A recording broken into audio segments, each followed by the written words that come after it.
Shalom, selamat pagi saudara-saudari yang terkasih. Saya mengajak saudara untuk memperhatikan beberapa hal sebelum saudara mengikuti ibadah online Sinode Gereja Kristen Kalam Kudus Makassar. Yang pertama, persiapkan diri saudara untuk dapat beribadah dengan baik dengan menggunakan pakaian yang tepat. Yang kedua, pilihlah ruangan yang tepat untuk saudara dapat beribadah dengan baik.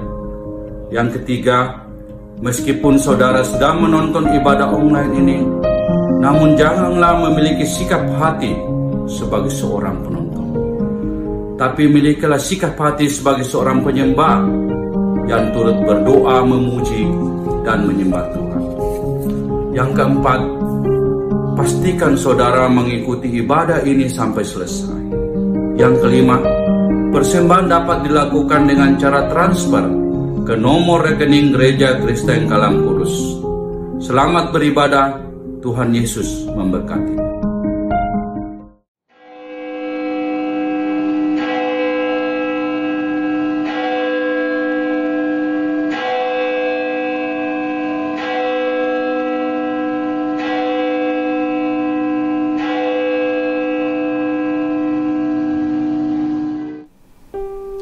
Selamat pagi saudara yang dikasihi Tuhan. Shalom buat kita semua Jemaat Kalam Kudus dari Sabang sampai Merauke. Tidak terasa kita sudah beberapa bulan beribadah di rumah saja dengan ibadah online, dan kurang lebih 17 kali ya kita menjalani ibadah online. Dan sinode sendiri kira-kira sudah 14 kali mengatur ibadah online untuk kita bisa beribadah walaupun itu di rumah saja. Saudara yang dikasihi Tuhan, walaupun kita beribadah di rumah saja, tetapi marilah hati kita itu boleh tetap terarah kepada Tuhan. Kita tetap memiliki sikap hati yang menyembah, walaupun tidak banyak orang yang melihat kita, tetapi ingat, Tuhan yang melihat kita, Tuhan yang tahu hati kita, Tuhan yang tahu sikap kita. Dan marilah kita dengan hati dan sikap yang benar ketika kita beribadah kepada Tuhan. Saudara, saya mengajak kita untuk bangkit berdiri, kita mempersiapkan hati kita untuk memasuki ibadah.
Pertolongan kita adalah di dalam nama Tuhan yang menciptakan langit dan bumi, dan yang kasih setianya kekal selama-lamanya dan tidak meninggalkan pekerjaan tangannya.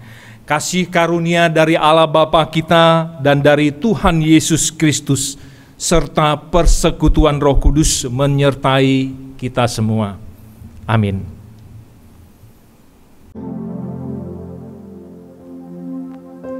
Shalom saudara-saudara yang terkasih, selamat hari Minggu. Kita bersyukur buat anugerah Tuhan dan kesempatan yang Tuhan beri bagi kita untuk kembali kita boleh datang menghadap Dia. Mari bersama-sama kita datang dengan sebuah hati yang penuh dengan sukacita, dengan hati yang penuh dengan ketulusan untuk menyembah Dia. Sebab Dia Allah yang hadir dimanapun setiap saudara berada pada saat ini. Mari menyembah Dia, mari tinggikan Dia, mari berikan penghormatan kita hanya kepada Raja di atas segala raja.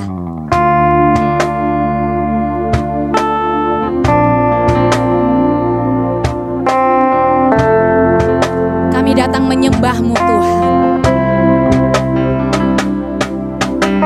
Biarlah seluruh kehidupan kami terfokuskan hanya kepada Engkau Yesus yang adalah pusat penyembahan kami.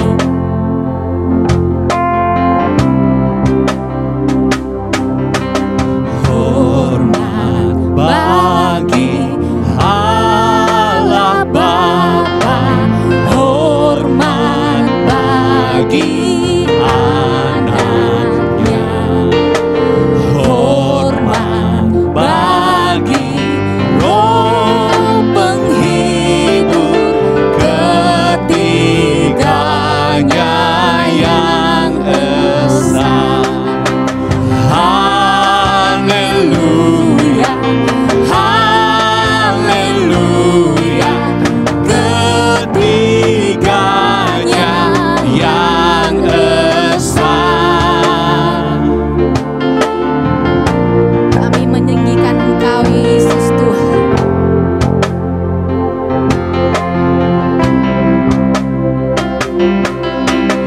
Hormat bagi Kristus Tuhan, kalam jadi manusia. Hormat bagi Raja Gereja, Juru Selamat dunia. Haleluya, haleluya, Juru Selamat dunia. Engkaulah Raja yang mulia, yang menjadi sama seperti kami, orang-orang yang berdosa karena kasih-Mu Tuhan. Hormat bagi Raja mulia, Raja segala raja. Hormat puji siang malam di hadapan tahtanya. Haleluya, haleluya, di hadapan tahtanya. Haleluya, Haleluya, haleluya, di hadapan tahtanya. Haleluya,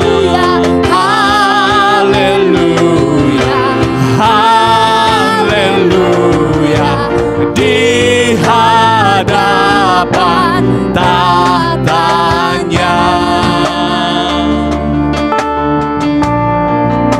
hanya bagi-Mu pujian, kemuliaan dan hormat, sebab Engkau Allah yang layak menerima semuanya itu.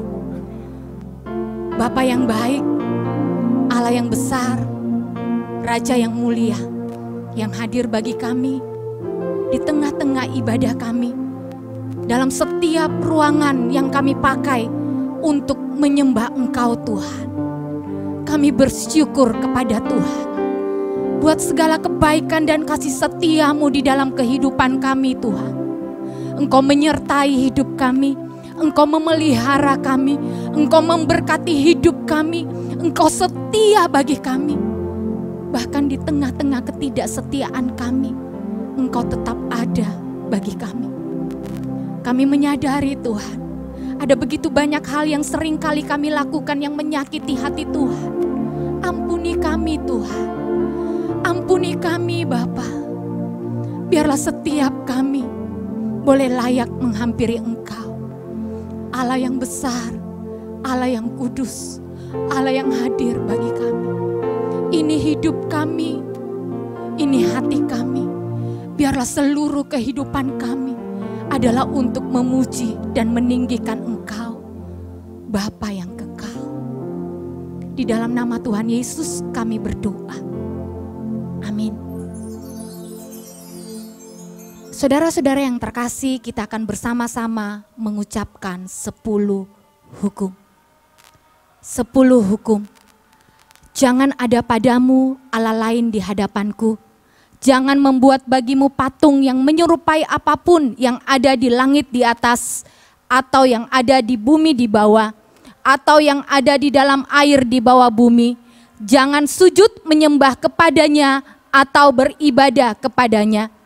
Jangan menyebut nama Tuhan Allahmu dengan sembarangan, sebab Tuhan akan memandang bersalah orang yang menyebut namanya dengan sembarangan.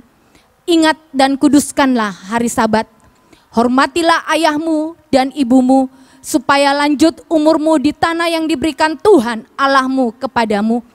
Jangan membunuh, jangan berzina, jangan mencuri, jangan mengucapkan saksi dusta tentang sesamamu, jangan mengingini rumah sesamamu, jangan mengingini istrinya atau hambanya laki-laki atau hambanya perempuan, atau lembunya atau keledainya atau apapun yang dipunyai sesamamu. Silakan duduk, saudara yang terkasih. Bapak Ibu sekalian, mari kita bersama-sama dengan segala yang ada di bawah langit dan di atas bumi memuji Tuhan. Meskipun saat ini mungkin kondisi tidak memungkinkan bagi kita untuk bersuka cita, namun mari kita puji Dia, kita sembah Dia. Langit dan bumi, pujilah Tuhan. Haleluya. Biarlah yang segala bernafas memuji nama Tuhan.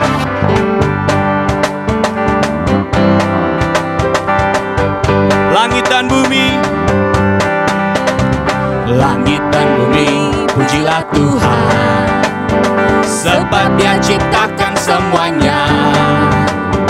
Keagungannya mengatasi langit bumi, sembah sujud di hadapannya. Haleluya.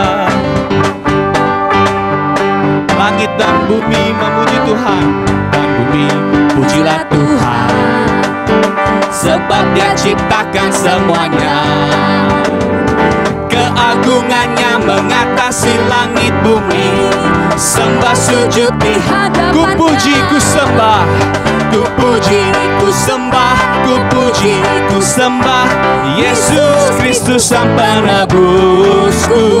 Ku puji, ku sembah, ku puji, ku sembah Yesus Tuhan dan Rajaku. Amin.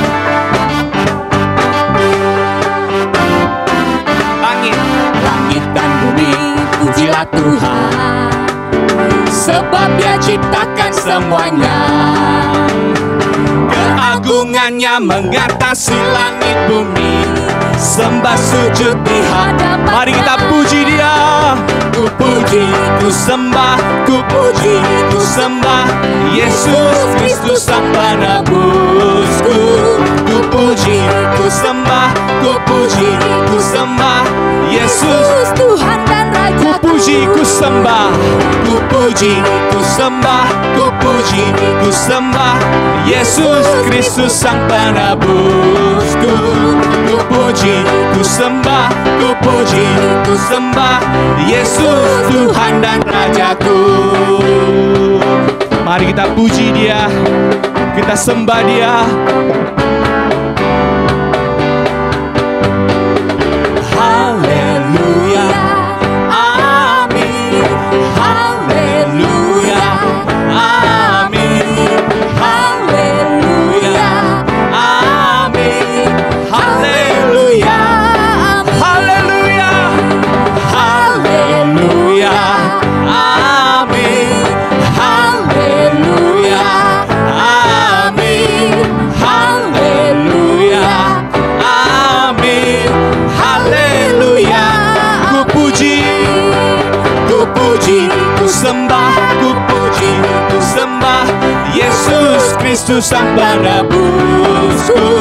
Ku puji, ku sembah, ku puji, ku sembah Yesus Tuhan dan Rajaku. Yesus Tuhan, Yesus Tuhan dan Rajaku. Yesus Tuhan, Yesus Tuhan dan Rajaku. Haleluya.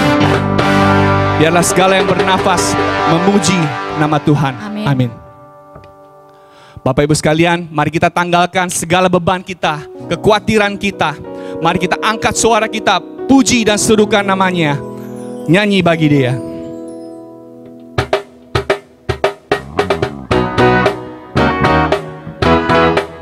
Mari angkat suaramu, puji dan serukan nama Yesus.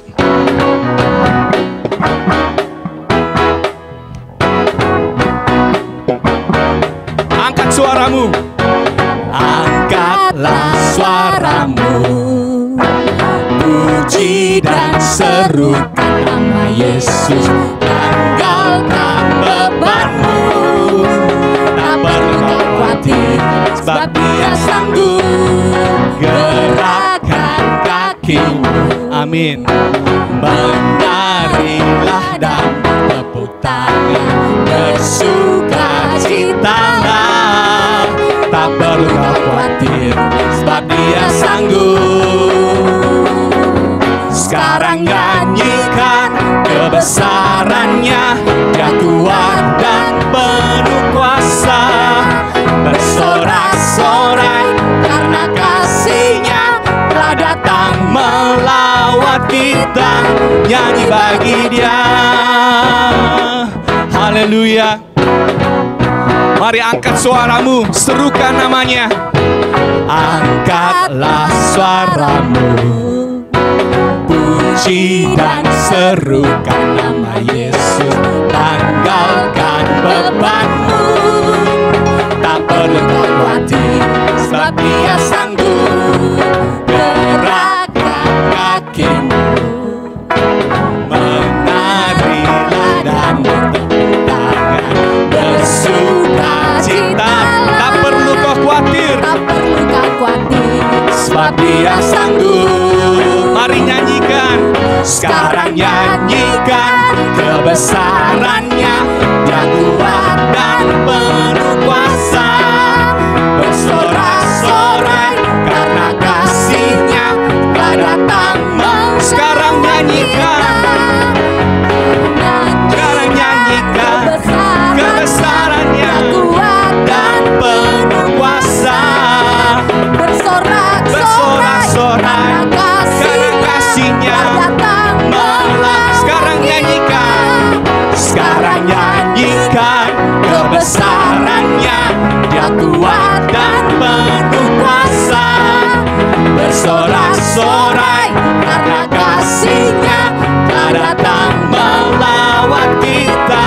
Nyanyi bagi Dia, nyanyi bagi Dia, nyanyi bagi Dia, nyanyi bagi Dia, nyanyi bagi Dia. Haleluya. Mari serukan namanya. Biarlah pujian kita, penyembahan kita hanyalah untuk Dia. Allah yang layak ditinggikan, dipuji, dan dimuliakan. Mari Bapak Ibu yang terkasih, biarlah kita boleh bersama-sama mempersiapkan hati kita untuk diisi oleh kebenaran firman-Nya. Biarlah firman Tuhan boleh memerdekakan dan mengubahkan kehidupan kita. Saya percaya Bapak Ibu yang terkasih, ada begitu banyak kebaikan Tuhan, berkat Tuhan yang Tuhan sudah nyatakan di dalam kehidupan kita. Biarlah hidup ini senantiasa memberikan yang terbaik buat Tuhan sebagai sebuah penyembahan kita hanya bagi Dia, Allah yang adalah pemilik daripada kehidupan ini.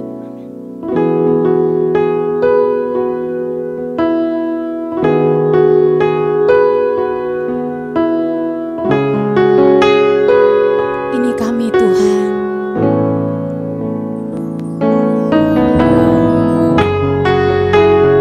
Biarlah setiap kami senantiasa memberikan yang terbaik kepadamu. Betapa ku mencintai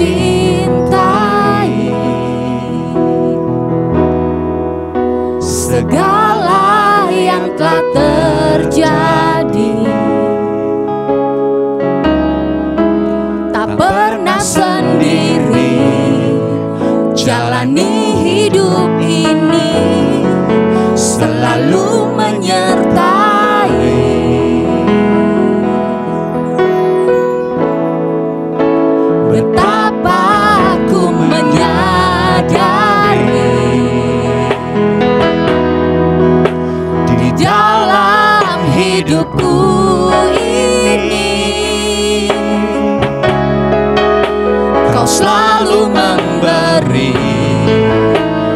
rancangan terbaik oleh karena kasih.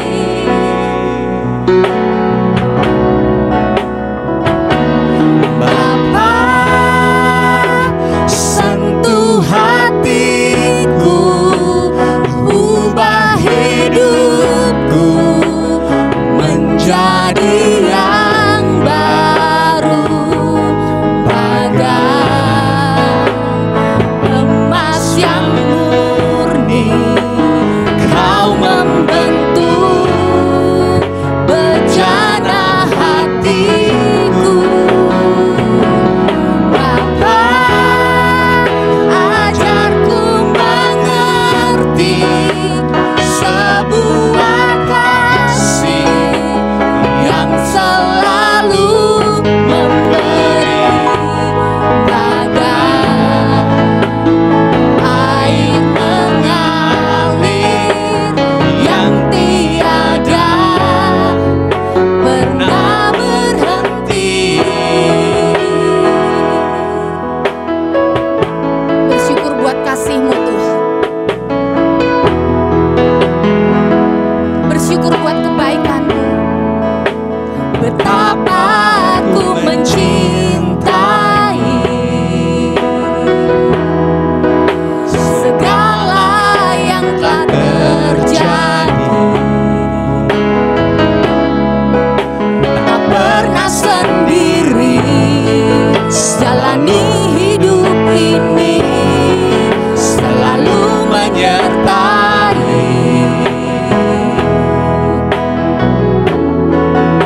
Betapa aku menyadari di dalam hidupku ini Kau selalu memberi rancangan terbaik oleh karena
senantiasa memberikan yang terbaik hanya kepada Tuhan yang senantiasa setia bagi kita. Firman Tuhan pada hari ini dilayani oleh Pendeta Titus Lim. Shalom, jemaat yang dikasihi oleh Tuhan. Puji syukur kepada Tuhan, hari ini kita masih boleh bersama-sama beribadah di dalam waktu dan kesempatan yang juga masih Tuhan berikan. Nah, biarlah ibadah yang kita ikuti membawa kepada kita, mengingatkan kita untuk boleh terus tetap setia kepada Tuhan.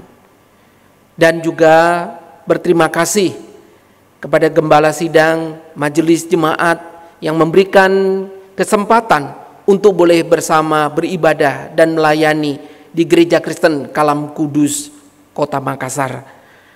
Jemaat yang dikasihi oleh Tuhan, mari sebelum kita membaca dan merenungkan firman Tuhan, kita bersama berdoa.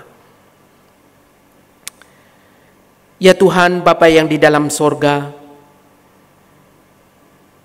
hati kami limpah dengan syukur, sebab di dalam situasi dan keadaan yang terbatas ini, kami masih bisa bersama beribadah.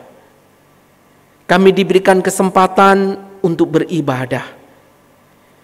Dan biarlah Tuhan ibadah-ibadah yang boleh kami ikuti, boleh meneguhkan iman percaya kami, di dalam kami mengikut dan melayani Tuhan. Terlebih hari ini sekali lagi, kami juga akan bersama-sama belajar kebenaran firman-Mu. Kiranya Allah Roh Kudus yang akan menolong, memberikan kepada kami pengertian atas firman yang kami baca, sehingga kami bukan hanya mengerti dan memahami, tetapi juga melakukannya seperti yang Tuhan kehendaki. Berkatilah setiap kami, dan tolonglah Tuhan, baik jemaat maupun juga hamba-Mu ini. Dengar doa kami. Demi nama Tuhan kami, Yesus Kristus, kami ucap syukur dan kami berdoa. Amin. Firman Tuhan pada hari ini, kita akan membaca dari Injil Markus pasalnya yang ke-12 ayat 41 sampai dengan 44. Injil Markus pasal yang ke-12 ayatnya yang ke-41 sampai dengan 44. Demikian bunyi firman Tuhan. Persembahan seorang janda miskin. Pada suatu kali Yesus duduk menghadapi peti persembahan dan memperhatikan bagaimana orang banyak memasukkan uang ke dalam peti itu. Banyak orang kaya memberi jumlah yang besar. Lalu datanglah seorang janda yang miskin dan ia memasukkan 2 peser, yaitu 1 duit. Maka dipanggilnya murid-muridnya dan berkata kepada mereka, "Aku berkata kepadamu, sesungguhnya janda miskin ini memberi lebih banyak daripada semua orang yang memasukkan uang ke dalam peti persembahan. Sebab mereka semua memberi dari kelimpahannya, tetapi janda ini memberi dari kekurangannya, semua yang ada padanya, yaitu seluruh nafkahnya." Sampai sejauh ini pembacaan firman Tuhan. Selamat dan berbahagia bagi kita yang membaca, merenungkan serta melakukan firman Tuhan di dalam kehidupan sehari-hari. Jemaat yang dikasihi Tuhan, sebagaimana yang kita ketahui bersama, semenjak pandemi COVID-19 yang terjadi di beberapa negara termasuk di negara kita, maka gereja-gereja mulai mengadakan ibadah secara online, termasuk gereja kita, Gereja Kristen Kalam Kudus. Nah, saudara, berkaitan dengan ibadah online tersebut, ada banyak hal yang berubah, bukan? Kita tidak lagi bisa bertatap muka, bertemu satu dengan yang lainnya di dalam kesempatan kita beribadah seperti hari-hari yang lalu di gereja. Selain itu juga ada hal-hal yang berubah, di mana kita harus beribadah di rumah bersama dengan keluarga, hanya dengan menyaksikan ibadah secara online. Dan di sana juga Bapak Ibu ada satu hal lagi, tentu pada waktu kita berbicara soal persembahan, bukan? Nah, di sana Bapak Ibu, di dalam ibadah online memang tidak ada lagi kita melihat ada persembahan yang diedarkan. Tetapi Bapak Ibu yang dikasihi oleh Tuhan, pada waktu kita berbicara soal persembahan, gereja-gereja juga semua mengalami penurunan akan hal tersebut. Nah, tentu hal ini bisa dimengerti karena situasi, kondisi yang ada.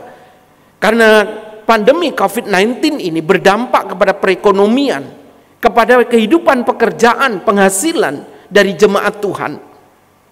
Oleh karena itu, pada waktu kita hari ini berbicara soal persembahan, mungkin ada di antara Bapak Ibu yang berkata, apakah hal ini tepat untuk kita bahas? Di tengah situasi yang sulit, di tengah situasi di mana banyak orang yang tengah bergumul tentang pekerjaan dan penghasilan, lalu kemudian hari ini kita masih berbicara dan membahas soal persembahan. So, memang tidak bisa dipungkiri, ada orang yang mungkin berpikir, bukankah lebih tepat kalau gereja berbicara katakanlah tentang pemeliharaan Tuhan, tentang penghiburan, kekuatan, kedaulatan Tuhan, bagaimana menghadapi situasi karena pandemi COVID-19 ini. Tapi juga Bapak Ibu yang dikasihi Tuhan, saat-saat seperti ini, justru juga ada gereja-gereja yang malah menekankan, mengajarkan sesuatu di mana mereka memberitahu kepada jemaat, gereja mengalami penurunan persembahan dalam situasi yang sulit. Mereka mengatakan itu menunjukkan bahwa jemaat tidak taat kepada firman Tuhan. Betulkah demikian Bapak Ibu yang dikasihi Tuhan? Apakah gereja saat ini mengalami penurunan persembahan itu karena gereja atau jemaat Tuhan sudah tidak taat lagi? Atau karena ada situasi yang sulit saat seperti ini, di mana jemaat Tuhan memang mengalami hal-hal di mana tidak mungkin bisa beribadah, memberi persembahan.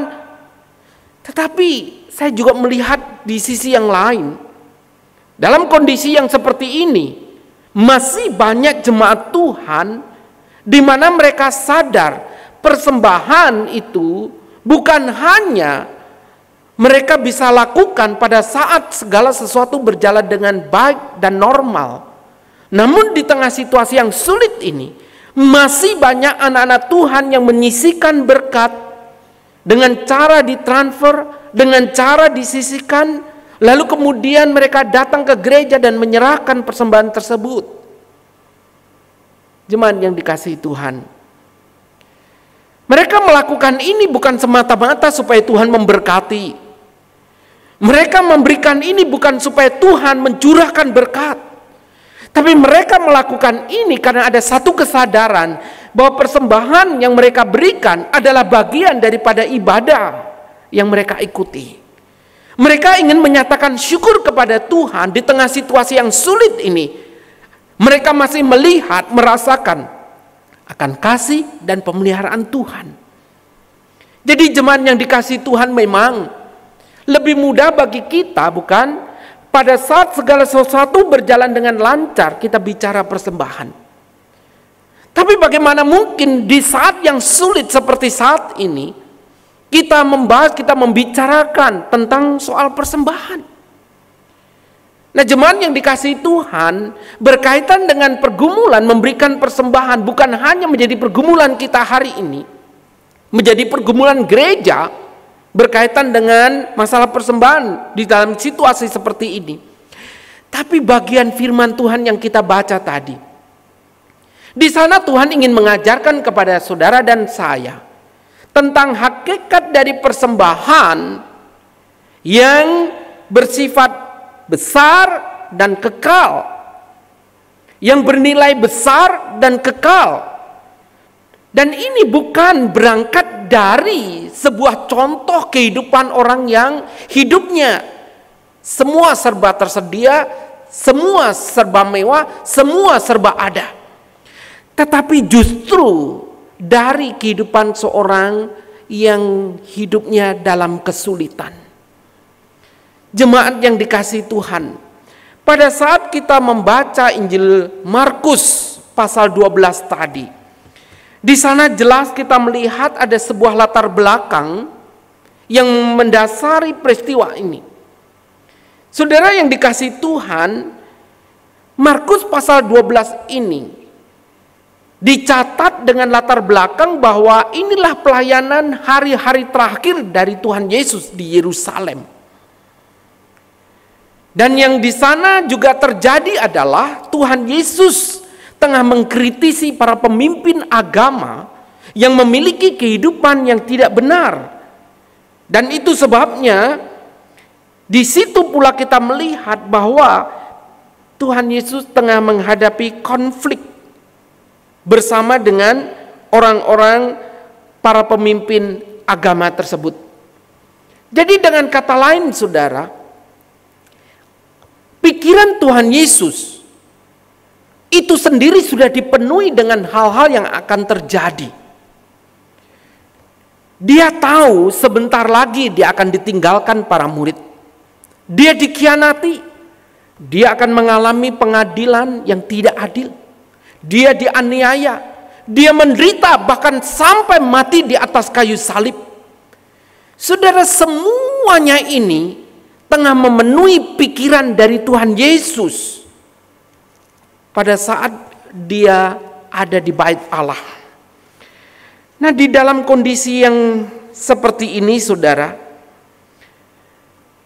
Tuhan Yesus sendiri dalam pergumulannya, namun dikatakan dia tengah berada di bait Allah. Dia duduk, dia memperhatikan semua orang yang masuk ke bait Allah. Bahkan di sana Tuhan memperhatikan setiap orang yang datang memberikan persembahan, termasuk di dalamnya ada seorang janda miskin. Jemaat yang dikasihi oleh Tuhan, yang menarik adalah di sana Tuhan Yesus dikatakan duduk dan memperhatikan. Nah, ketika dikatakan Tuhan duduk dan memperhatikan, ini betul-betul Tuhan itu duduk terus-menerus dan memperhatikan terus-menerus untuk setiap orang yang datang, bahkan memberikan persembahan. Saudara yang dikasihi oleh Tuhan, di dalam kondisi yang seperti ini kita melihat bahwa sesungguhnya Tuhan yang memperhatikan itu adalah Tuhan seperti yang dikatakan oleh firman Tuhan di dalam Amsal 15 ayatnya yang ketiga, bahwa mata Tuhan itu ada di segala tempat, mengawasi orang yang jahat dan orang yang baik. Ibrani pasal 4 ayat 13 juga mengatakan bahwa tidak ada satu makhluk pun yang tersembunyi di hadapannya, sebab segala sesuatu itu telanjang dan terbuka di depan mata Dia yang kepadanya kita harus memberikan pertanggungan jawab. Saudara, dengan kata lain, mata Tuhan, mata yang melihat segala sesuatu, mata yang melihat semua orang itu adalah mata yang tidak silau, tidak terkecoh dengan penampilan orang-orang yang datang ke bait Allah. Tuhan juga tidak terkecoh, tidak silau dengan orang-orang yang memberikan persembahan pada waktu itu. Sekalipun Tuhan juga menyaksikan ada orang kaya di dalam memberi persembahannya. Ada janda miskin yang juga datang memberikan persembahannya di dalam segala keterbatasannya. Itu sebabnya jemaat yang dikasihi oleh Tuhan, di dalam kondisi seperti ini kita melihat bahwa Tuhan adalah Tuhan yang memperhatikan, yang peduli terhadap apa yang tengah terjadi di saat-saat akhir kehidupannya. Dan mata Tuhan melihat, menyaksikan setiap orang ketika dia ada di bait Allah dan melakukan, termasuk di dalamnya memberikan persembahan tersebut. Nah, di dalam kondisi seperti inilah kita melihat bagaimana kemudian dikatakan Tuhan memanggil para muridnya dengan memberikan satu pengajaran dengan teladan dari apa yang dilakukan oleh seorang janda miskin ini. Apa yang diajarkan oleh Tuhan Yesus, saudara? Yang pertama, Tuhan mengajarkan kepada para muridnya dan juga termasuk kita yang hidup saat ini, yaitu memberi persembahan yang keluar dari pengorbanan. Memberi persembahan yang keluar dari pengorbanan. Saudara yang dikasihi oleh Tuhan, kehidupan dari janda yang miskin ini seperti pepatah yang mengatakan sudah jatuh ketimpa tangga. Artinya di dalam kehidupan dia, di dalam kondisinya yang dikatakan sebagai seorang janda, yang kemudian dikatakan dia juga miskin. Saudara yang dikasihi oleh Tuhan, tentu ini bukanlah satu kehidupan yang mudah, bukan? Kalau kemudian dikatakan dia janda, lalu dia miskin, bahkan ada penafsir mengatakan dia bukan hanya sudah usia lanjut, tetapi kemungkinan besar dia tidak punya anak. Kalau ini ya betul terjadi, berarti sungguh-sungguh mengalami kesulitan, bukan, dalam hidupnya? Tapi mungkin kita juga bertanya, mengapa janda ini termasuk orang yang miskin? Apakah karena dia malas bekerja? Saudara, kalau dia malas, tentu Tuhan tidak akan mengambil contoh sebagai pelajaran bagi kita, bukan? Atau karena dia senang berfoya-foya, sehingga dia menjadi miskin, seperti kisah anak yang hilang. Kemungkinan yang paling besar adalah kalau kita membaca dalam pasal 12 Injil Markus pasal 12 ayat 38 sampai 40, kemungkinan besar karena dia menjadi korban, ditipu oleh para pemimpin agama. Di sana katakan bahwa para pemimpin agama ini menelan rumah para janda-janda, menipu, mengambil, sehingga inilah yang membuat janda tersebut mengalami kemiskinan. Nah, jemaat yang dikasihi oleh Tuhan, dalam kondisi ini dikatakan janda ini tetap pergi ke bait Allah, melakukan panggilan hidupnya. Di sana dia pergi beribadah. Dan yang lebih menarik dikatakan pada saat pergi beribadah ke bait Allah ini, dia datang dengan membawa persembahan. Berapa besar persembahan yang dibawa oleh janda ini? Firman Tuhan mengatakan dia hanya membawa 2 peser, saudara. 2 peser. Nah, ketika kita berbicara 2 peser, kita melihat bagian Alkitab yang lain, maka di sana kita melihat sesungguhnya 2 peser itu sama dengan 1 duit. Peser merupakan mata uang, dalam bahasa Yunaninya adalah lepton atau lepta, yang berarti sikurus. Sama seperti bentuknya yang sangat kecil dan sederhana, tetapi nilainya juga sangat kecil. Nah, saudara yang dikasihi oleh Tuhan, berkaitan dengan uang yang dibawa oleh janda miskin ini yang hanya 2 peser atau sama dengan 1 duit, kita melihat, saudara, ketika seseorang datang ke bait Allah dan membawa persembahan, maka di sana status seseorang itu bisa nampak atau kelihatan seperti apa dan bagaimana dari jenis persembahan yang dibawanya. Kalau orang itu membawa lembu atau sapi, maka di sana orang tersebut tergolong orang yang mampu atau orang kaya. Namun kalau dia datang membawa kambing domba, dia termasuk orang yang menengah.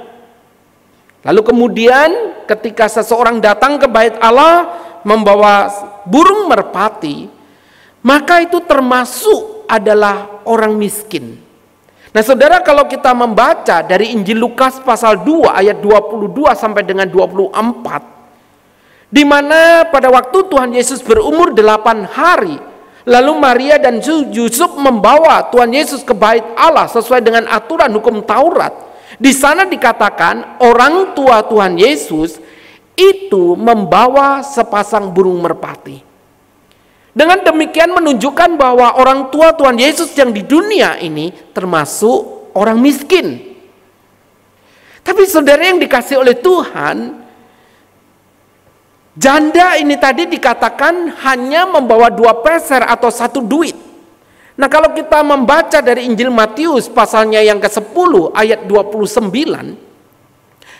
maka dikatakan bahwa 1 duit itu hanya boleh dibelikan 2 ekor burung pipit.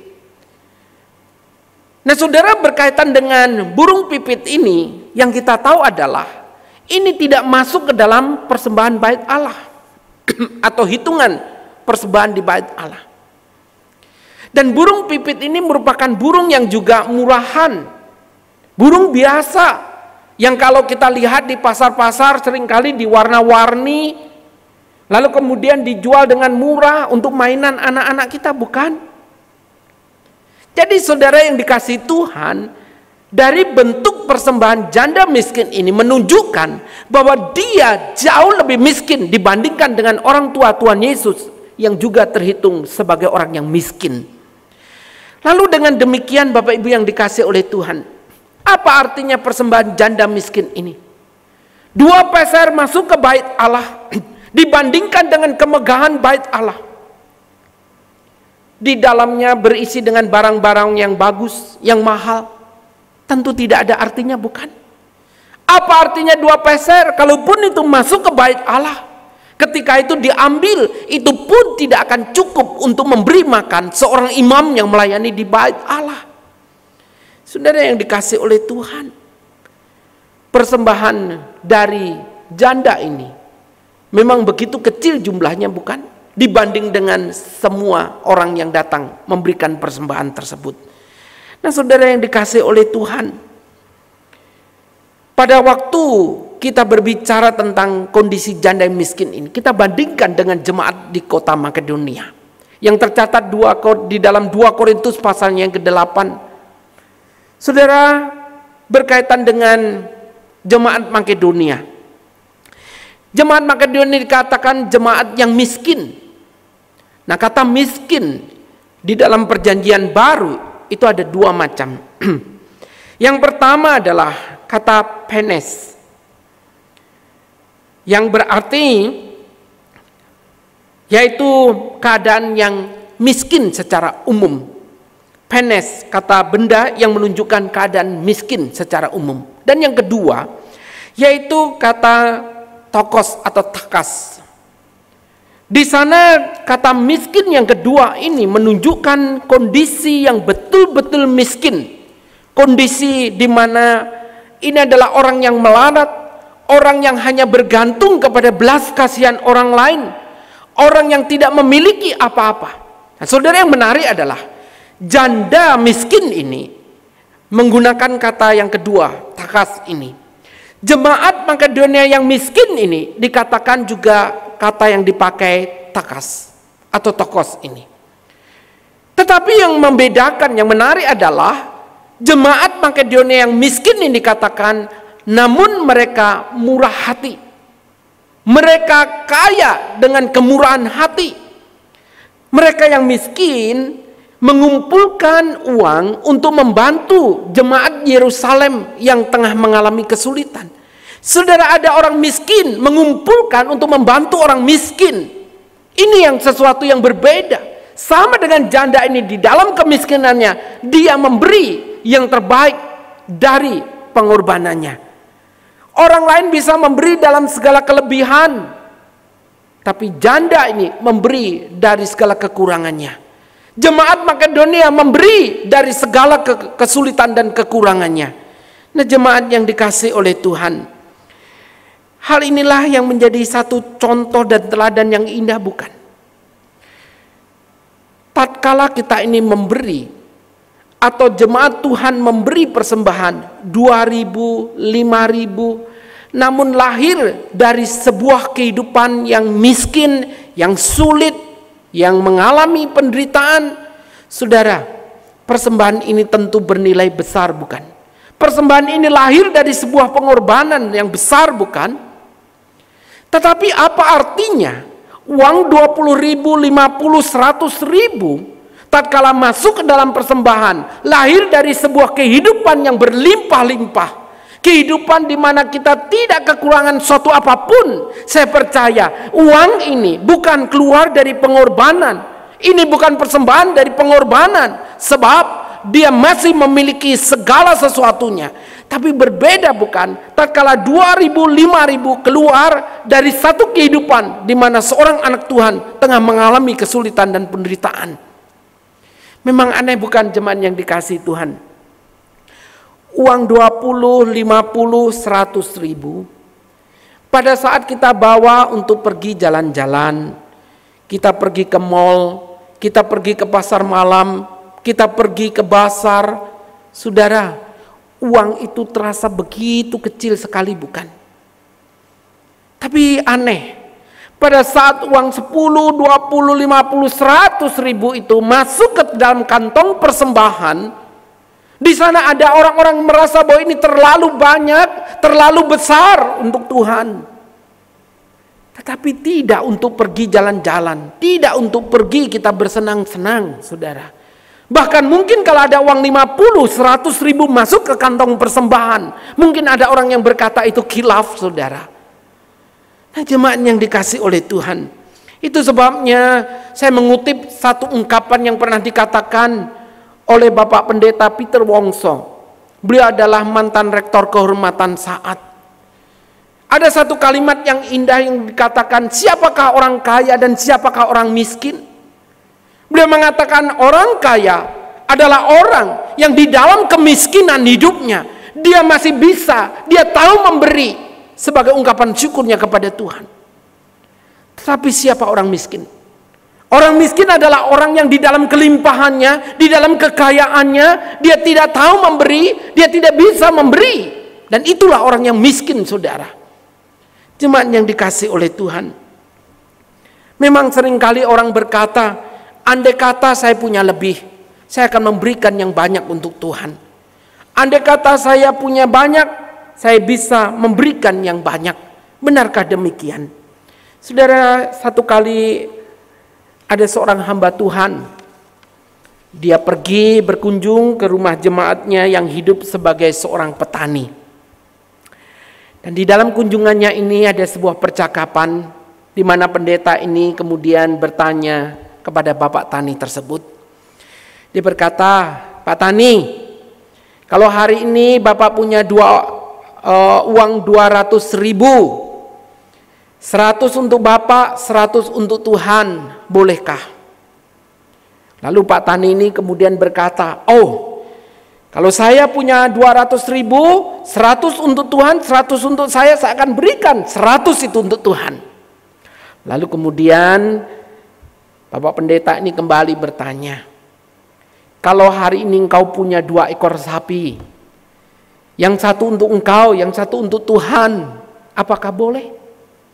Kembali lagi petani ini berkata, Pak Pendeta, kalau hari ini saya punya 2 ekor sapi, satu untuk Tuhan, satu untuk saya akan berikan itu untuk Tuhan.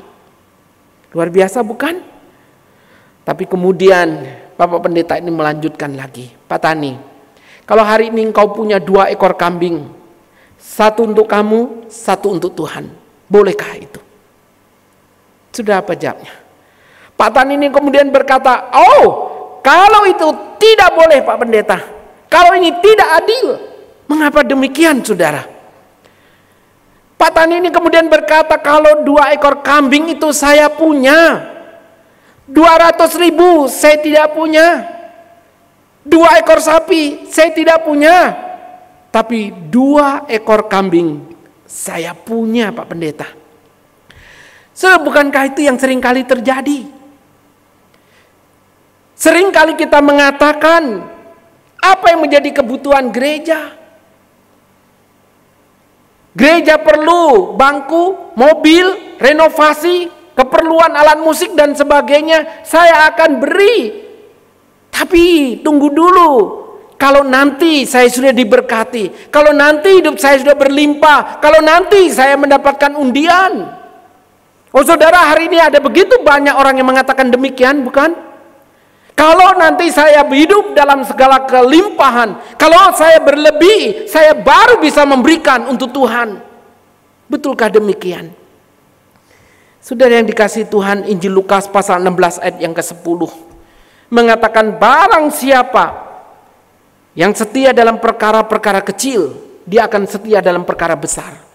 Tapi barang siapa tidak setia dalam perkara kecil, dia juga tidak akan setia dalam perkara besar.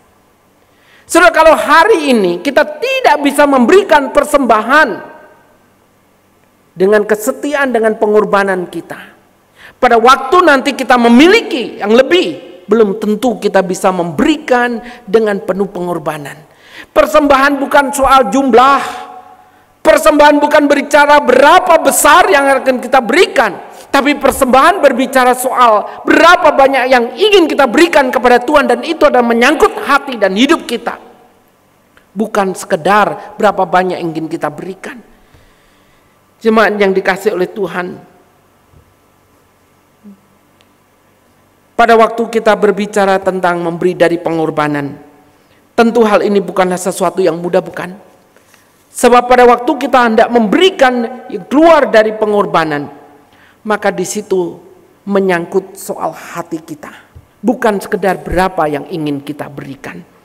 Saudara yang dikasihi oleh Tuhan, saya lahir dari sebuah gereja yang sangat sederhana. Gereja saya hanya kecil, tetapi dari sanalah saya bertumbuh. Saya melihat bagaimana pelayanan di gereja itu sangat luar biasa. Saudara, puji-pujiannya, di sana khotbahnya, ya, semuanya serba semangat. Terkadang saya melihat ketika puji-pujian, ya, mereka yang memainkan musik memainkan dengan semangat, sampai saya perhatikan mereka kalau main drum itu bisa jalan, maju sendiri, tarik lagi, kemudian main lagi, tarik lagi. Kenapa bisa jalan, saudara?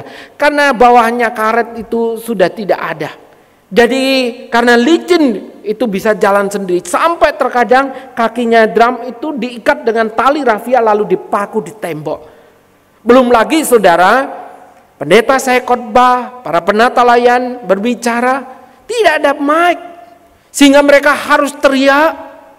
Saudara yang dikasihi Tuhan, nah, kondisi seperti inilah yang membuat saya sebagai anggota jemaat pada waktu itu berpikir, apa yang bisa saya lakukan? Saya sendiri, saudara, sekolah di luar kota, ya, dari daerah sekolah di luar kota, mulai dari SMP, SMA, dan disitulah saya punya kerinduan untuk membelikan sebuah mic, saudara. Mic pada waktu itu masih berbentuk besar yang ada kabelnya. Nah, saya membelikan ini berangkat dari uang saku yang saya sisihkan sebagai anak kos. Kemudian saya ingat mic itu saya berikan kepada bapak pendeta saya. Dan ketika mic itu saya berikan, dia pun terkejut. Dia bertanya, mic ini nanti dipasang di mana? Oh, saudara, saya yang sekolah di luar kota, saya tahunya adalah mic itu ditancapkan di bawah mimbar atau ditancapkan di tembok, itu sudah bisa berbunyi. Tapi saya tidak punya pikiran kalau mic ini yang saya belikan untuk gereja asal saya mau ditancapkan di mana. Setahu saya pokoknya saya berikan ini untuk gereja. Sehingga pendeta saya ketika menerima dia tanya ditancapkan di mana. Saudara, kalau di kota ditancapkan bawah mimbar karena ada alatnya sehingga bisa bunyi, ditarik ke tembok juga bisa bunyi. Tapi pendeta saya bilang, kalau mic ini saya tancapkan ke tembok, saudara, apa yang dibilang? Itu bisa kabelnya keluar dari tembok dan ke jalanan, saudara. Karena memang tidak ada alatnya. Singkat cerita, mic itu pun tidak bisa dipakai. Lalu kemudian saya berpikir, satu hari saya ingin membelikan alat musik yang lain saja. Dan setiap kali saya pulang sekolah, saya jalan di salah satu toko olahraga, saya melihat satu set alat musik drum. Nah, di sanalah, saudara, kemudian saya ingin membelikan satu set alat musik tersebut. Dan ketika saya menabung untuk membelikan alat musik ini, saudara, sampai akhirnya uang saya terkumpul. Tapi ketika setelah berkumpul atau terkumpulnya uang itu, saya datang ke toko olahraga, ternyata harganya sudah melambung tinggi dan uang saya tidak cukup.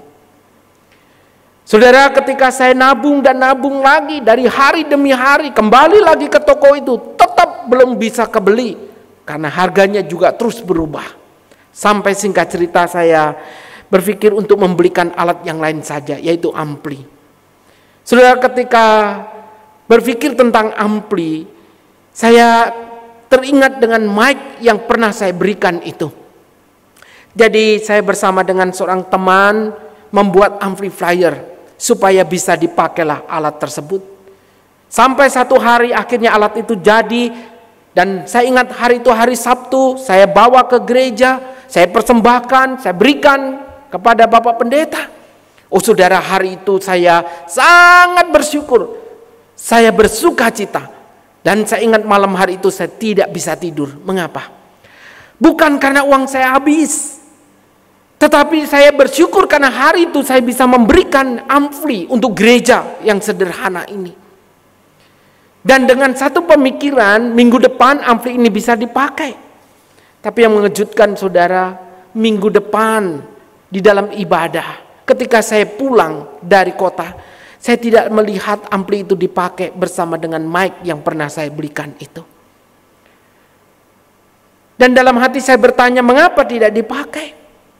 Dan baru terjawab setelah kebaktian usai, Bapak Pendeta berkata kepada saya, Titus, nanti sebelum pulang saya ingin ketemu dengan kamu. Saudara, ketika teman-teman semuanya sudah pulang, Bapak Pendeta berkata kepada saya, Titus, tolong amplifiermu itu kamu bawa pulang saja. Saudara yang dikasih oleh Tuhan, ketika mendengar Bapak Pendeta mengatakan amplimu bawa pulang saja, tidak bisa dipakai. Saudara, saya terkejut. Lalu saya bertanya kepada Bapak Pendeta, mengapa tidak dipakai Pak Pendeta? Saudara, di sana Pak Pendeta mengatakan bahwa amplimu itu pada waktu dipakai, saya kesetrum, teman yang lain kesetrum. Saudara, semua yang memegangnya kesetrum. Jadi akhirnya ampli itu tidak bisa dipakai. Saudara tahu, itulah kali pertama di mana ketika ampli itu diserahkan, disitulah saya sebagai orang percaya, sebagai anak Tuhan, saya baru pertama menangis di dalam gereja. Saya belum pernah menangis. Dan tiap kali mengingat peristiwa ini saudara, ada satu kesedihan di dalam hati dan diri saya. Saya tidak ada maksud untuk mencelakai orang lain. Saya tidak ada maksud untuk membuat orang lain menderita. Tapi apa yang saya bawa hari itu, sepertinya tidak ada harganya, tidak bernilai saudara, tidak ada artinya. Pada akhirnya ampli itu saya bawa pulang. Malam itu saya tidak bisa tidur, bukan karena saya menyesal, tetapi juga lebih daripada itu saudara. Kalau minggu lalu tidak bisa tidur karena saya bersuka cita, tapi malam itu saya tidak bisa tidur karena ada kesedihan di dalam diri saya. Saudara yang dikasih oleh Tuhan, pada saat saya menyadari bahwa ampli ini harus tetap supaya bisa dipakai, maka di sanalah saudara, sebagai anak kos, saya berjuang berusaha supaya ini dibenahi. Meskipun pada akhirnya saya harus menahan supaya saya tidak makan sehari 3 kali, terkadang 2 kali, terkadang 1 kali, bahkan terkadang saya harus berpuasa demi dan supaya ampli ini bisa dipakai. Saya bersyukur kepada Tuhan, Tuhan mengajarkan bahwa di sini bukan berbicara soal berapa besar, berapa banyak, tapi berbicara soal apa yang bisa dilakukan dengan pengorbanan. Yang kedua saudara, hari ini kita juga belajar seperti yang Tuhan Yesus ajarkan, yaitu memberi persembahan yang keluar dari penyerahan. Saudara, firman Tuhan yang kita baca tadi, di sana dikatakan janda ini memberi 2 peser. Saudara, salahkah kalau dia tidak memberikan sama sekali? Mengingat dia adalah seorang yang miskin, hidup di dalam kesulitan. Salahkah dia kalau tidak memberikan itu? Atau ketika dia memberikan 1 peser saja, dan yang 1 peser untuk dia, jelas tidak salah bukan? Di sana tidak ada yang memaksa janda ini. Jelas di sana janda ini tetap ingin memberikan yang terbaik yang dimilikinya, yang ingin diberikan kepada Tuhan. Saudara yang dikasih oleh Tuhan, inilah yang berbeda. Orang kaya memberi dengan segala kelimpahannya dan kelebihannya, tapi janda ini justru memberi dari segala kekurangan dan kesulitannya. Bahkan dikatakan memberi dari seluruh nafkahnya, seluruh hidupnya. Saudara yang dikasih oleh Tuhan, bukankah ini mirip sekali dengan jemaat Makedonia? Dalam kemiskinannya bisa memberi lebih. Itu karena mereka sadar mereka punya hutang budi secara rohani kepada jemaat Yerusalem. Tetapi juga mereka bisa memberi karena yang pertama kali mereka memberikan hidup dan diri mereka kepada Tuhan sehingga mampu melakukannya untuk Tuhan. Janda ini di dalam kesederhanaan, dalam kemiskinannya dia memberikan yang terbaik. Sebab sebelum memberikannya itu berbicara dia memberikan hidupnya kepada Tuhan, bukan sekedar memberikan persembahannya. Saudara yang dikasihi Tuhan, berbicara tentang memberi persembahan. Hari ini kita menyaksikan ada begitu banyak model orang memberi persembahan, bukan? Yang pertama, terkadang ada orang memberi persembahan dengan tangan kosong, lalu memasukkan ke dalam kantong. Bukannya memberi, saudara, tetapi ada yang mengambil. Itu sebabnya, saudara, hari ini saya membawa contoh kantong persembahan. Ini adalah kantong persembahan di Gereja Kristen Kalam Kudus Jogja. Ya, ini mulutnya masih besar, saudara. Tapi ada kantong-kantong persembahan yang terkadang mulutnya kecil sehingga orang memberi pun sangat sulit. Mengapa, saudara? Karena seperti yang tadi saya katakan, ada orang yang dengan tangan kosong memasukkan, tapi kemudian justru mengambil uang persembahan tersebut. Yang kedua, saudara, berbicara tentang persembahan, seperti yang kita tahu bersama, ada orang yang kemudian tangan kanannya memberi kepada Tuhan dan kemudian tangan kirinya mengenadah kepada Tuhan. Di sana ada orang-orang yang mengatakan beri kepada Tuhan, klaim kepada Tuhan, beri 10.000, minta 1 juta, beri 10.000, minta kepada Tuhan hidup yang berlimpah. Saudara, itulah yang terjadi hari ini. Ada orang yang mengajar memberi kemudian meminta. Yang lain, saudara, ada orang memberi persembahan dari dulu sampai sekarang tidak berubah. Bahkan seperti lagu sekolah minggu yang mengatakan, persembahan kami sedikit sekali. Sudah tahu lagu tersebut? Sudah masih menyanyikan hari ini? Saudara, ada orang-orang Kristen dari mulai zaman Adam Hawa, Adam Malik sampai Adam Jordan, persembahannya tidak pernah berubah. Di sana dia tetap setia dengan persembahan yang kecil, seperti lagu yang dinyanyikannya tadi. Dan sementara yang lain memberi persembahan dengan uang yang diremas-remas lalu dimasukkan. Ada yang kusut, ada yang kumal, ada yang sambungan, ada yang putus. Oh, banyak sekali macamnya, saudara. Saya percaya kalau semua itu masuk ke dalam kantong persembahan, majelis tidak marah, bukan? Majelis mungkin hanya mengelus dada dan kemudian berpikir, kok ada ya orang memberikan semacam ini? Saudara yang dikasihi Tuhan, bahkan ada orang-orang yang terkadang pada waktu khotbah tidur, pada waktu persembahan terkejut, sehingga waktu memberikan persembahan keliru yang diambilnya, lalu kemudian pulang ibadah minta ganti atau minta tukar, saudara, karena keliru memasukkan uang. Macam-macam, bukan, bicara persembahan. Tapi pernahkah kita berpikir pada waktu saudara dan saya memberikan persembahan, seharusnya persembahan ini ada keluar dari sebuah ungkapan syukur kepada Tuhan, memberi persembahan yang lahir dari hati yang sukacita, hati yang berterima kasih kepada Tuhan, sehingga pada waktu tangan kita memberikannya, kita memberi dengan syukur kepada Tuhan. Jemaat yang dikasihi Tuhan, berbicara tentang memberi, disinilah kita belajar apa yang sudah kita lakukan selama ini. Yang terbaikkah yang kita berikan? Atau sebaliknya? Saudara, saya juga lahir dari satu keluarga yang belum mengenal Tuhan. Pada waktu itu saya tahu ada satu kebiasaan, khususnya menjelang tahun baru Imlek atau Sincia, orang tua saya biasanya mengadakan sembahyangan, saudara. Di sana bisa ada beberapa meja untuk sembahyangan. Dan yang saya perhatikan setiap kali memberikan persembahan, ada persembahan-persembahan yang baik berupa buah maupun makanan, itu selalu dipilihkan yang terbaik. Buah semua yang terbaik, makanan disajikan yang terbaik. Bahkan untuk semuanya itu, saya ingat orang tua saya setiap kali menjelang Sintia itu harus pergi keluar kota untuk belanja semuanya itu. Nah saudara, kami ini anak-anaknya 8 bersaudara.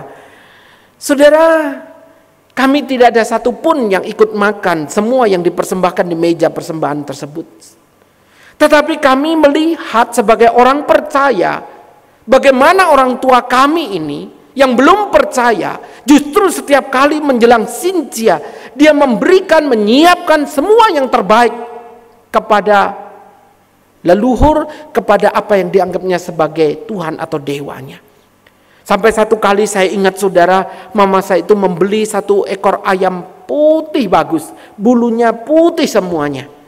Nah ketika hari itu ayam itu akan dimasak, sebelum dimasak tentu dipotong dan dibersihkan, bukan?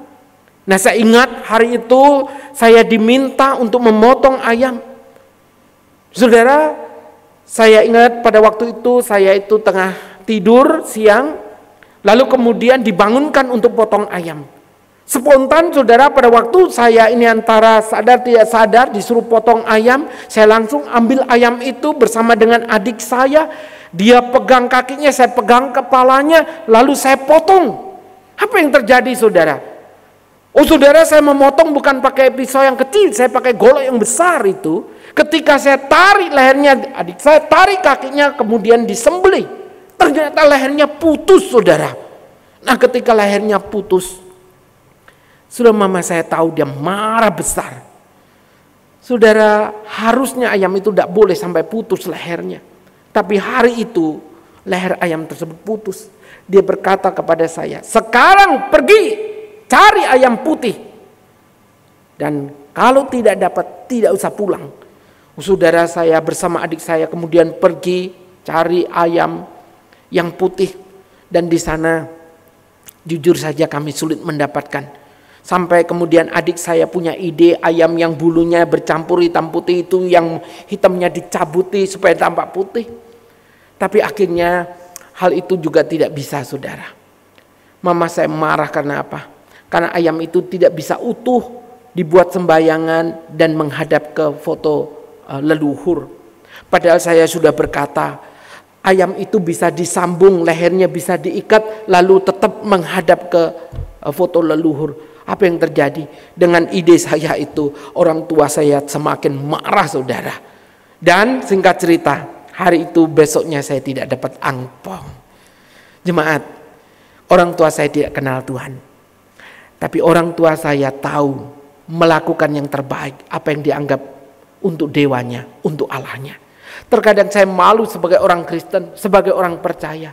Terkadang untuk Tuhan saya hitung-hitungan. Terkadang untuk Tuhan kita tidak bisa melakukan dan memberi yang terbaik.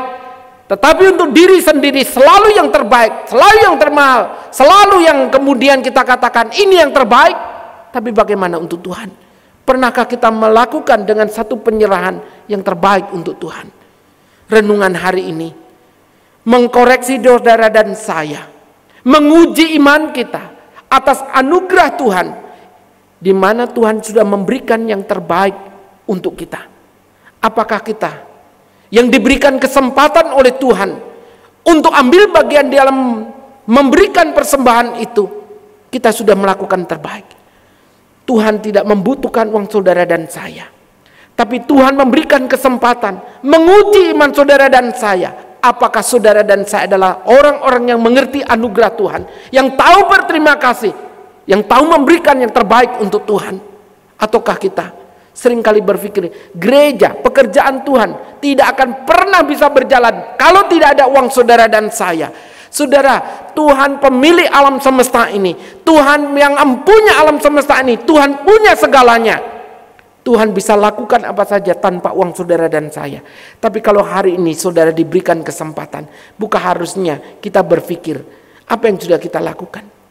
Saudara ingat baik-baik bahwa hidup saudara dan saya bukan bergantung kepada berapa banyak yang kita miliki, berapa pintarnya kita mengolah keuangan kita, tapi bergantung kepada pemeliharaan Tuhan, bukan? Yang kedua saudara, renungan hari ini mengingatkan kepada kita, kalau Tuhan melihat persembahan janda ini, Tuhan juga melihat apa yang kita lakukan. Kalau Tuhan mengamati, Tuhan tahu bagaimana kehidupan janda ini, Tuhan juga tahu kehidupan saudara dan saya. Apakah hari ini kita menjadi orang-orang yang murah hati untuk pekerjaan Tuhan atau sebaliknya? Dan yang terakhir saudara, mata Tuhan yang melihat janda yang miskin ini, mata yang sama juga melihat kehidupan saudara dan saya. Apa yang selama ini kita lakukan, apa yang selama ini kita kerjakan, dengan berkat-berkat yang kita terima, apakah selama ini kita hanya memikirkan apa yang bisa saya dapatkan, apa yang bisa saya terima, tapi tidak pernah memikirkan apa yang bisa kita lakukan dengan berkat yang Tuhan titipkan di dalam kehidupan kita. Saudara yang dikasihi oleh Tuhan, menutup bagian ini, saya pernah membaca sebuah kesaksian seorang suami istri anak Tuhan. Ketika mereka setelah menikah, mereka tinggal di perumahan. Dan ketika mereka tinggal di perumahan, saudara, mereka sebagai anak Tuhan, mereka punya kebiasaan yang baik. Dengan gaji yang mereka terima, mereka biasa menyisihkan uang untuk bayar air, listrik, belanja, keperluan bulanan. Tetapi ada satu amplop yang selalu di sana diisi dengan tulisan untuk persembahan, untuk persepuluhan.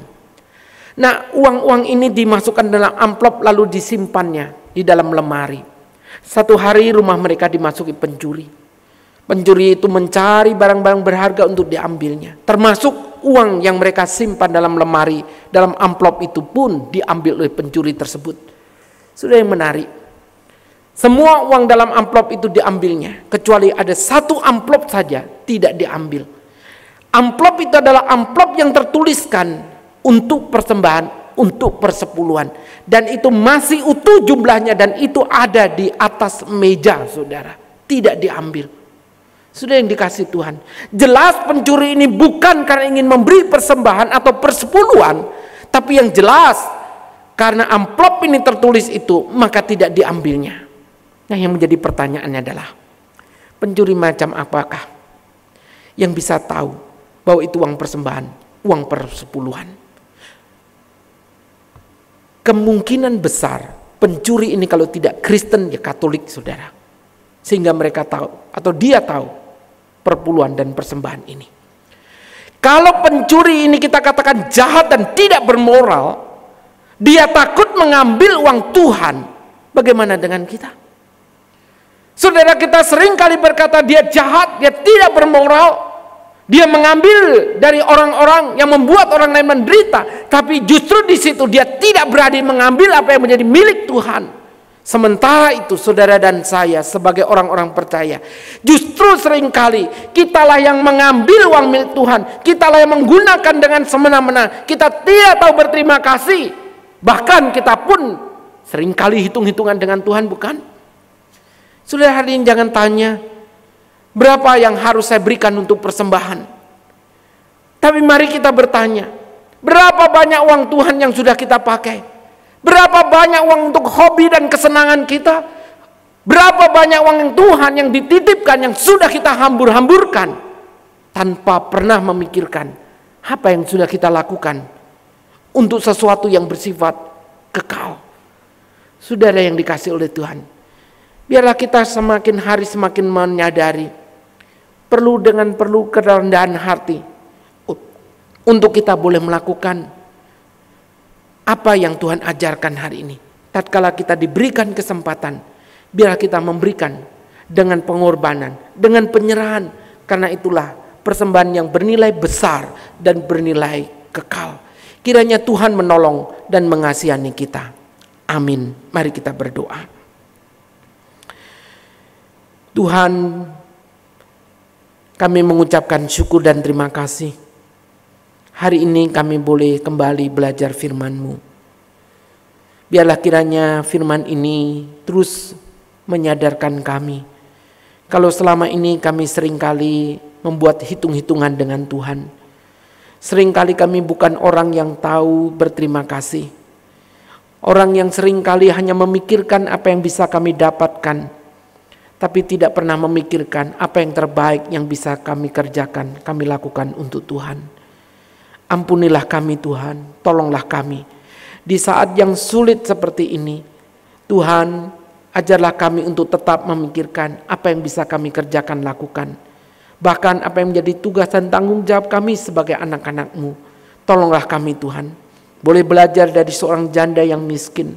Dalam segala kesulitan, di dalam pergumulan hidupnya, dia masih bisa memberikan dalam pengorbanan dan penyerahannya. Dan itulah Tuhan, sebuah penyerahan, sebuah persembahan yang bernilai besar dan kekal. Terpujilah nama-Mu, berkatilah jemaat-Mu, Gereja Kristen Kalam Kudus Makassar. Berkati majelis dan hamba Tuhan di tengah kondisi yang sulit seperti saat ini. Inilah doa permohonan yang boleh kami naikkan kepadamu. Demi nama Tuhan kami Yesus Kristus, kami ucap syukur dan kami berdoa. Amin. Demikianlah jemaat yang dikasih oleh Tuhan, firman Tuhan yang boleh kita renungkan bersama. Kiranya kita boleh diteguhkan, dikuatkan untuk terus belajar, melakukan yang terbaik bagi dan untuk kemuliaan nama Tuhan. Amin. Saudara yang dikasihi Tuhan, kita bersyukur kita sudah mendengarkan firman Tuhan. Biarlah firman Tuhan yang kita dengarkan ini kita lakukan di dalam kehidupan kita sehari-hari. Walaupun di dalam keadaan yang susah seperti ini, mari saudara dan saya boleh tetap setia memberikan persembahan. Bukan hanya saja memberikan, tetapi kita belajar memberikan yang terbaik untuk Tuhan. Saudara, ada beberapa hal yang akan kita doakan bersama-sama. Mari kita sama-sama tundukkan kepala kita berdoa. Bapa di surga, kami bersyukur ya Tuhan, kami boleh masih beribadah kepada Tuhan walaupun itu di rumah saja. Dan tolong kami ya Tuhan, walaupun kami berada di rumah beribadah, itu tidak mengurangi sikap hati kami untuk beribadah menyembah Engkau ya Tuhan. Kami serahkan jemaat ke dalam tangan-Mu dari Sabang sampai Merauke yang masih tetap terus beribadah secara online. Tuhan yang menolong mereka sehingga setiap ibadah yang mereka lakukan itu boleh berkenan kepada Engkau ya Tuhan. Kami juga berdoa untuk semua jemaat, Tuhan yang melindungi mereka, Tuhan yang memberkati mereka, baik itu kesehatan rohani dan jasmani mereka. Kami percaya Tuhan terus menolong kami untuk kami boleh tetap setia kepada Tuhan di dalam segala sesuatu hal yang kami lakukan. Dan biarlah semua yang kami lakukan itu boleh sungguh menyenangkan hati Tuhan. Kami juga berdoa untuk sinode ya Tuhan, bersyukur sinode sudah mengatur segala sesuatunya dengan baik, menjadwalkan setiap unit-unit untuk boleh menjadi host di dalam ibadah online. Kami percaya setiap unit-unit sudah menjadi host. Tuhan berkati setiap ibadah yang sudah dilangsungkan ataupun yang akan dilangsungkan itu boleh menjadi berkat bagi setiap orang di mana saja, baik itu yang Kristen atau tidak yang mengikuti ibadah ini. Kami percaya sesuai dengan kemurahan-Mu, Tuhan terus memakai ibadah ini menjadi berkat bagi banyak orang dan tidak terbatas orang Kristen saja. Kami juga berdoa untuk pemerintahan. Kami berdoa supaya Tuhan yang menolong presiden dan jajarannya untuk bisa melakukan semua tugas dan tanggung jawab mereka dengan baik. Tuhan yang menguatkan mereka di dalam kondisi yang demikian, tidak mudah untuk melakukan tugas dan tanggung jawab mereka. Dibutuhkan disiplin, dibutuhkan ketegasan dan segala sesuatunya untuk boleh melakukan tugas dan tanggung jawab mereka yang tidak mudah ini. Tuhan juga lindungi mereka semua dari rongrongan yang ada, sehingga pemerintahan ini tetap terus berjalan dengan baik dan semua rakyat boleh menikmati segala sesuatu yang baik dari hasil kerja pemerintahan. Terima kasih ya Tuhan, kami serahkan segala sesuatunya ke dalam tangan-Mu. Di dalam nama Tuhan Yesus kami sudah berdoa dan mengucap syukur. Amin. Saudara, kita akan memberikan persembahan. Kita bersyukur kepada Tuhan bahwa di dalam masa-masa yang seperti ini kita masih tetap bisa memberikan persembahan.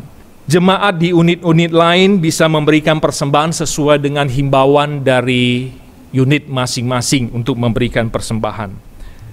Saudara, saya mengajak kita untuk sama-sama bangkit berdiri. Kita akan sama-sama mengakhiri ibadah kita. Kita menaikkan pujian doksologi.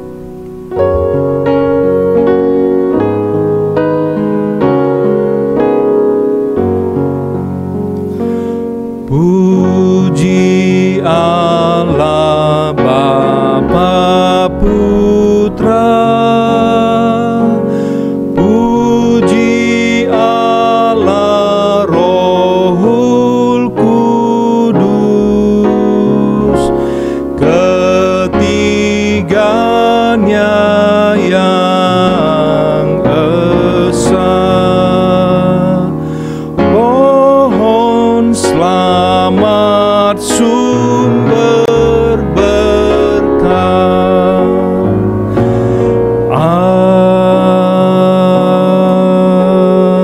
Amin.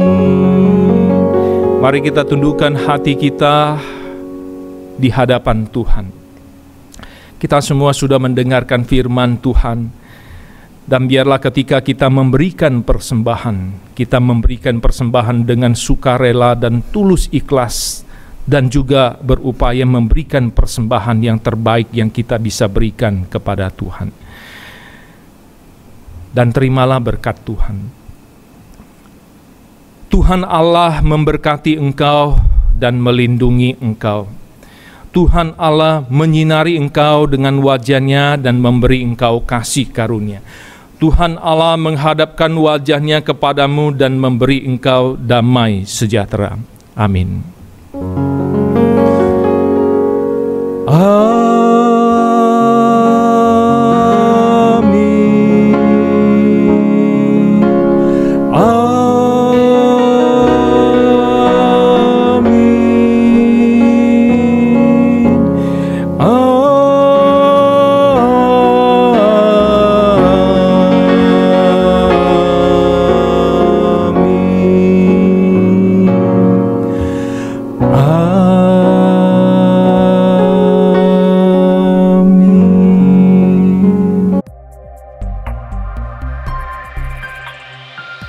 Shalom, jemaat Tuhan yang Musa kasihi. Apa kabar saudara-saudara di tempat saudara berada?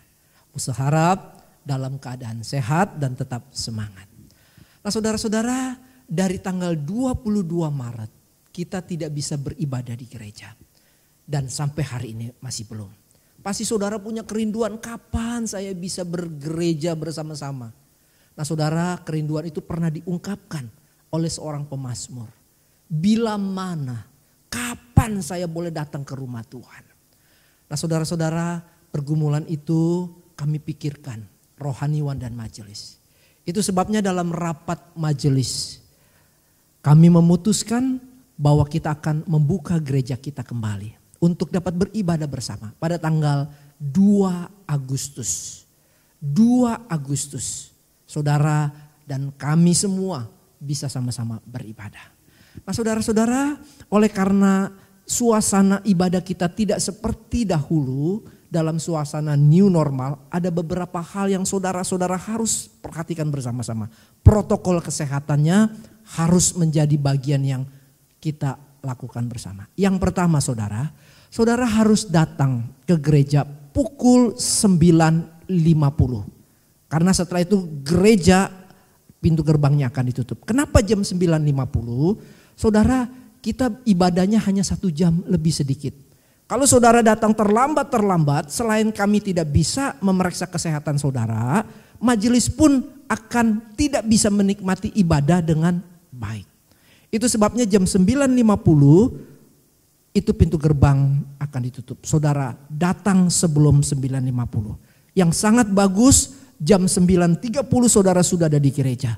Saudara bisa menenangkan hati, bersaat teduh, menyiapkan diri.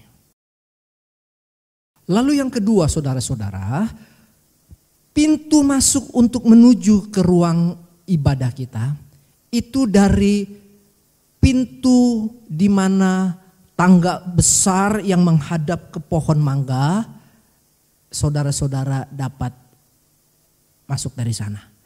Nah, pintu atau tangga dari ruang TU itu akan ditutup. Kenapa saudara? Supaya saudara-saudara tidak bergerombol atau tidak berhimpun secara desak-mendesak.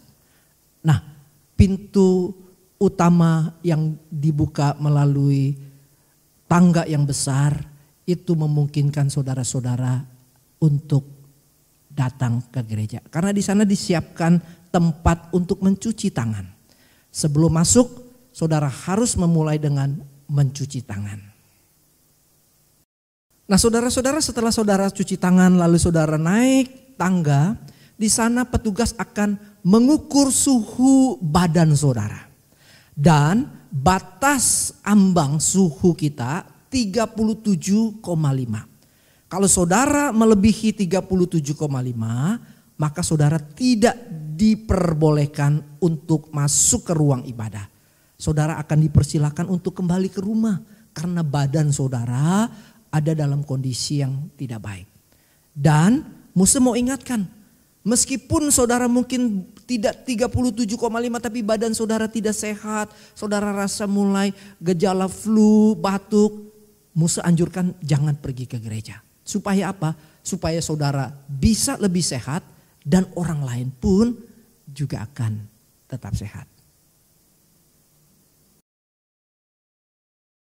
Nah saudara, yang keempat, saudara harus memakai masker dari rumah untuk menuju gereja.